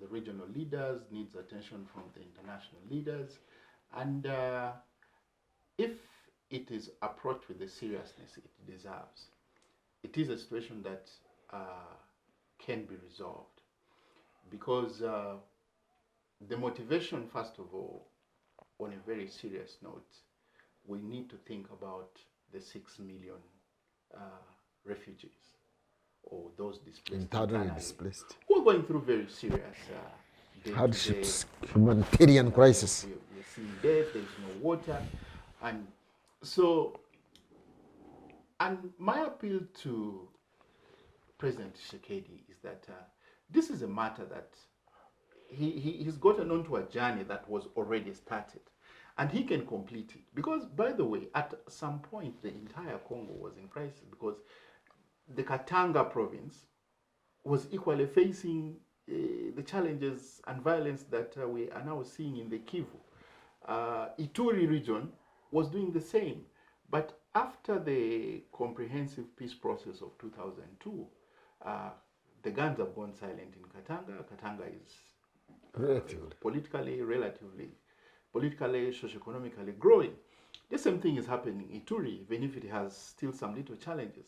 This can happen in the Kivus. I don't see the very huge complication in the Kivu. Not that it is not complicated, it is. And maybe for me, just to conclude, is that I think some impetus needs to be put in the, because this is a political question and it only needs political solutions to sort it out, principally. And just like I said, other what they call, protracted conflicts in the world. We've seen Palestine, the guns have gone quiet, it looked very complicated. Ireland, we can borrow scripts, there are frameworks of discussions that have been used before. And we can recast, look at them and really see what to do. But for ourselves, for Uganda, that has been accused, speaking as a citizen, I think we need to get up and respond to these issues, because at the end of the day, they affect and impact on our people. And our image. Yes, I took a casual walk 2-3 days to the area of Arua Park and Nebi Park, which is always a bustle of activity. And I spoke to a few people as a researcher, and one person told me, at this point, children are going back to school, and because we eat by the day, we do not know what next. And some of the ramifications are immediate. That place employs hundreds of people. But as we speak today, or tomorrow, or the other day, you can take a walk. It's empty. The trucks are not there. This is what you are going to Goma. All of a sudden, life has changed. This affects people. In Bundibujo, I have been to Bundibujo. The population right now, the cash crop, what they talk about, the crop, that the vogue crop is cocoa. Everybody is talking about cocoa. It is fetching almost 18,000 a kilogram. Almost 80% of the gardens of the farmers in Bundibujo are in Congo. So if you are a state, that should care about the political, social, and economic issues of your people, I think we need to see some much more coordination, seriousness, and get out of some of this hula baloo. There is these tweets we keep. These tweets need to be, I don't know. To be prevailed upon. That's for another day. Thank you, Professor, for your viewpoints. We really appreciate your able participation on the program, Professor Muwambutsya Ndebesa and Dr. Tolit Charles Ayita. Congo indeed remains the real challenge for modern contemporary Africa. Focus on Parliament appreciates your company, all our esteemed viewers. Many thanks to our production unit for keeping us live on air. Please, our dear viewers, engage us on our various social media platforms. We are on X, we are on Facebook, we are on YouTube, where you can watch this program and also subscribe to our channel. We'll see you next time. Be blessed.